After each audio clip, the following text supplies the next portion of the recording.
এর আগে এই ধরনের অনেক ঘটনাতে বিচার পায়নি বলে আজকে এই আস্ফালন হয়েছে। 2021 সালে পোস্টপোল ভায়োলেন্সে এই এলাকায় প্রচুর এই ধরনের ভুরি ভুরি অভিযোগ আছে।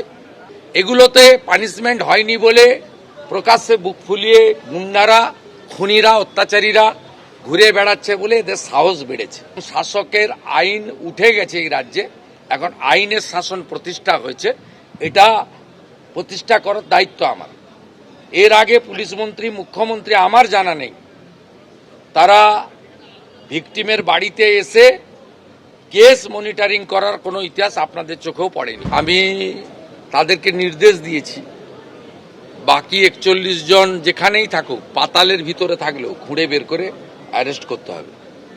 আজকে আমি সিএম রিলিফ ফান্ড থেকে আরও 5 লাখ টাকা দিলাম এবং ওনার যে মেয়ে রয়েছে, বড় মেয়ে 22 বছর বয়স, তাকে আমরা একটি জব দিলাম।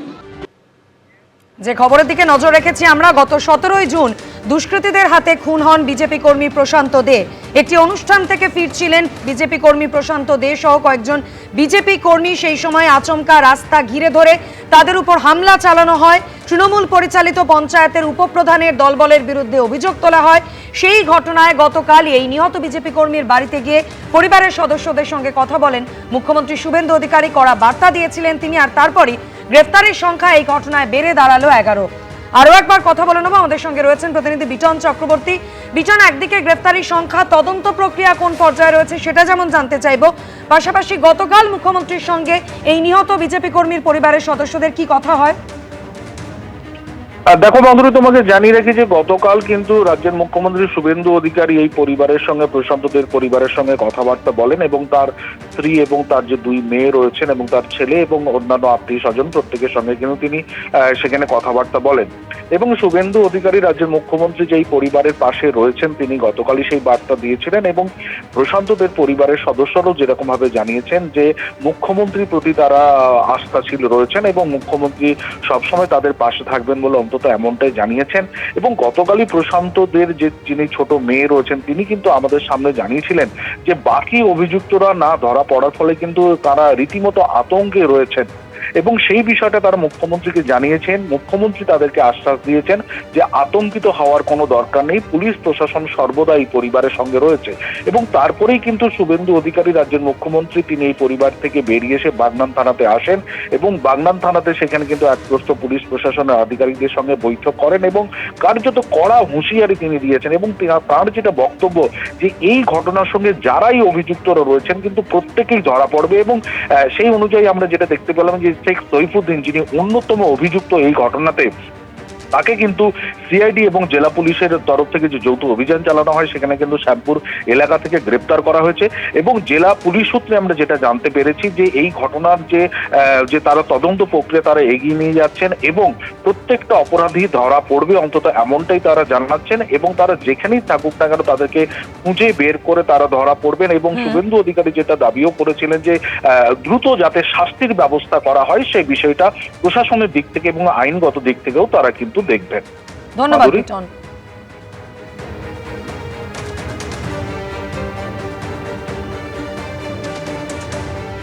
গতকালই বাগনানে নিহত বিজেপি কর্মীর বাড়িতে যান মুখ্যমন্ত্রী শুভেন্দু অধিকারী এবং সেখানে দুষ্কৃতীদের বিরুদ্ধে ফের কড়া বার্তা দেন মুখ্যমন্ত্রী শুভেন্দু অধিকারী। তিনি বলেন 2021-এ ভোট পরবর্তী হিংসায় এই এলাকায় প্রচুর অভিযোগ আছে, শাস্তি হয়নি বলে বুক ফুলিয়ে ঘুরে বেড়াচ্ছে গুন্ডারা, খুনিরা।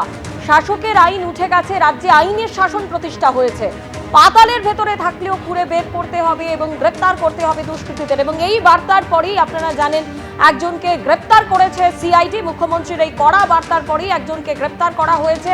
বাগনানে নিহত বিজেপি কর্মীর বাড়িতে দাঁড়িয়ে এইভাবেই কড়া বার্তা দিয়েছিলেন গতকাল মুখ্যমন্ত্রী শুভেন্দু অধিকারী।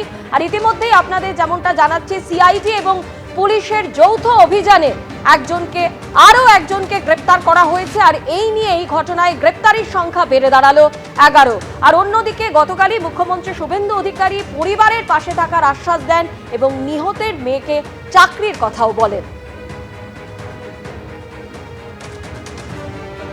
মুখ্যমন্ত্রী আমাদের পাশে ছিলেন, থাকবেন। বড় মেয়েকে অস্থায়ীভাবে চাকরি দেওয়ার ভিডিওতে হ্যাঁ চাকরি জয়েন করতে বলেছেন। কোথায় সেটা? ভিডিও অবশ্যই আতঙ্কে রয়েছে, যতক্ষণ না এরকম নৃশংস খুনিরা ধরা পড়ছে, যতক্ষণ না তাদের সঠিকভাবে বিচার হচ্ছে, ততক্ষণ পর্যন্ত তো কোনো মানুষ শান্তিতে থাকতে পারে না। মুখ্যমন্ত্রী একমাত্র আশ্বাস দিলেন এটাই যে আমাদের বিচার মানে আমাদের যেভাবে তদন্ত চালানো হচ্ছে সেভাবে তদন্ত উনি চালিয়ে যাবেন, এরপরে যে বিচার কার্য এগোবে আর দোষীদের শাস্তি হবে, এটা উনি আমাদের আশ্বস্ত করেছেন। অবশ্যই আশাবাদী। এবিপি আনন্দ এগিয়ে থাকে, এগিয়ে রাখে।